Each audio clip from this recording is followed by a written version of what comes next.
A mathematically perfect digital firewall offers zero protection if an unauthorized person walks into the facility and unplugs the hardware. Without physical control over the environment, threat actors possess absolute power to execute destruction, disclosure, and alteration. When physical access is gained, logical security configurations become completely irrelevant. Securing a facility requires moving beyond the concept of a static perimeter wall. Physical security must be engineered as an active, carefully calibrated obstacle course, designed to exhaust an intruder's resources and time.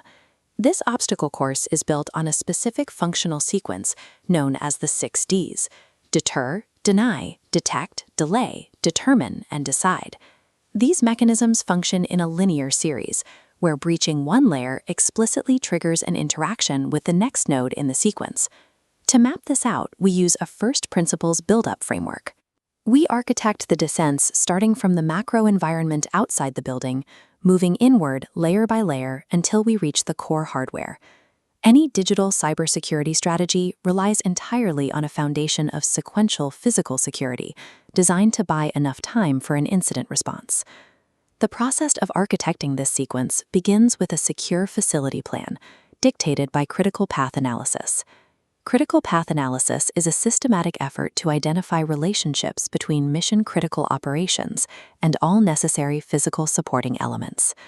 Site selection prioritizes proximity to emergency response personnel, while intentionally isolating the facility from nearby sources of vibration, heavy noise, and dangerous adjacent operations.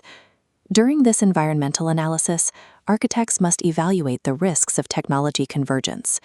Technology convergence is the tendency for multiple distinct systems and utilities to evolve and merge into shared connection paths. Consolidating voice, productivity data, HVAC, and network storage onto a single physical routing path creates a highly targeted single point of failure.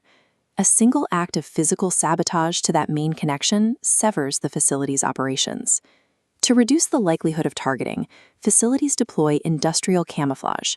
Masking a data center behind the facade of a mundane operation, like a food packing plant, lowers its visibility to threat actors. The exterior environment is then structured using first-generation crime prevention through environmental design, or CPTED. CPTED is an architectural discipline that crafts the physical environment to intentionally create behavioral effects and alter human perception. The core principle of CPTED is to subconsciously manipulate behavior to deter criminal activity without relying on obvious fortress walls or barbed wire. One mechanism of CPTED is natural surveillance. By engineering obstacle-free areas with clear sightlines, architecture forces intruders into observable zones. For example, keeping landscape planters under 2.5 feet tall prevents them from being used as hiding spots to reach vulnerable windows. This ties directly into territorial control. Maintaining aesthetic presentation, bright lighting, and clear signage signals to outsiders that the space is an actively defended community. Together, site selection and CPTED execute the deter phase of the defense model. They filter out casual threats before an attacker ever touches a technical control. If deterrence fails, the threat moves inward to the building's physical perimeter, where administrative controls hand over to technical access mechanisms. Basic identification badges offer visual confirmation, but cannot authenticate a user. Securing a perimeter requires authentication tokens capable of multi-factor authentication. Multi-factor authentication verifies a user's identity by requiring 2 or more distinct pieces of evidence. A smart card serves as the something you have factor, moving beyond magnetic stripe storage by embedding an integrated circuit. The visible ISO 7816 interface connects to a processor chip, allowing the card to actively execute cryptographic challenges rather than passively retaining a serial number. While smart cards require physical contact with a reader, perimeter security also utilizes 3 categories of proximity devices to manage access. A passive proximity device contains no active electronics. It functions purely by reflecting or altering an existing electromagnetic field generated by the doorway's reader. A field-powered proximity device contains electronics that activate only when entering the reader's field.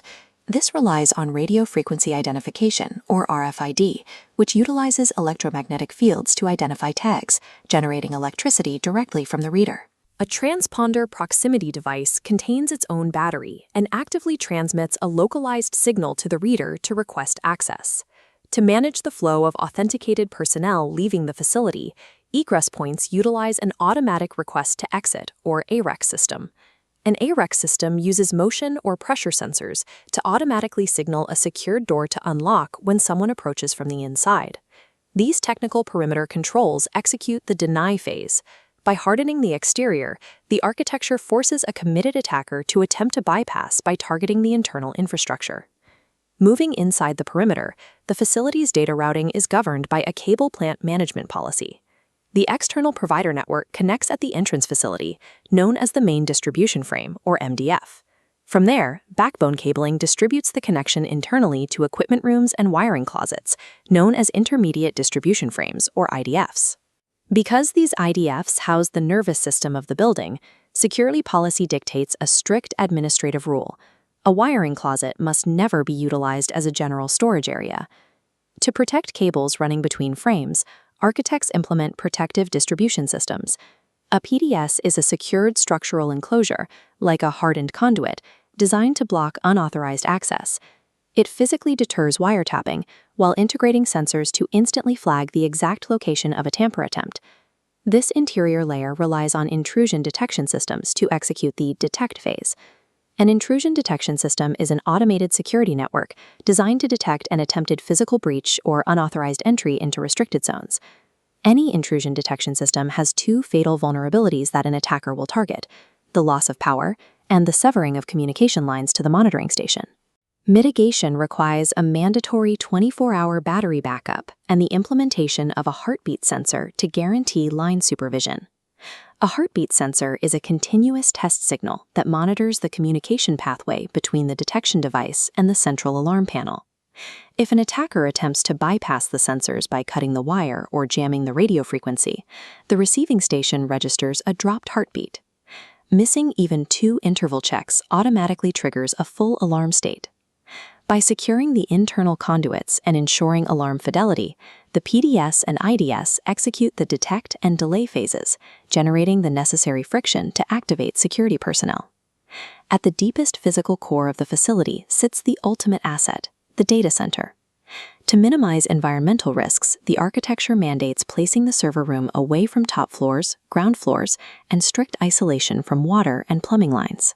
The core is often configured as a lights-out server vault. This environment is built entirely for machine efficiency, utilizing low temperatures, minimal lighting, and oxygen displacement fire suppression, making it intentionally hostile to human intervention. Here, the primary threat to availability is often non-malicious equipment failure. This chart visualizes a server's life cycle by tracking the mean time to failure, its expected functional lifetime. When an asset fails, organizations account for the mean time to repair. This is the downtime required to restore a failed device, representing a precise window of vulnerability.